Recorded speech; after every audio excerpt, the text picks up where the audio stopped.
Pineapple parotta కావాల్సిన items ఏంటో ఇప్పుడు చూద్దాం. పైనాపిల్ రసం 1 కప్పు, గోధుమ పిండి 1 కప్పు, పంచదార 1 కప్పు, నెయ్యి 2 టేబుల్ స్పూన్లు, జీడిపప్పు పొడి 1/2 కప్పు, ఉప్పు కొద్దిగా. ఫస్ట్ గీ వేయాలండి, నెయ్యి కొంచెం 2 స్పూన్స్. సో అది కొంచెం వేడెక్కిన తర్వాత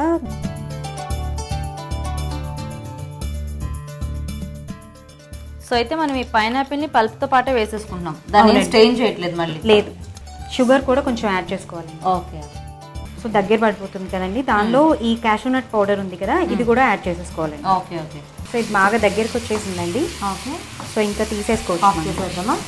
ఇది కాసేపు ఆగితే చల్లారిపోయి గట్టిగా దగ్గరికి వచ్చేస్తుంది. Okay okay. నెయ్యి కొంచెం ఉప్పు ఉప్పు ఓకే వేసేసి కలిపేసి ఒక హాఫ్ అన్ అవర్ లేకపోతే 1 అవర్ మనకంటే బాగుంటుందా? Okay okay. మామూలు చపాతీ ఎలా చేస్తామో అలాగే చేసేసుకోవాలి, కొంచెం పెద్దది చేసుకోవాలి. Okay okay. కొంచెం చాలు. ఓకే. స్ప్రెడ్ చేసేసుకోండి.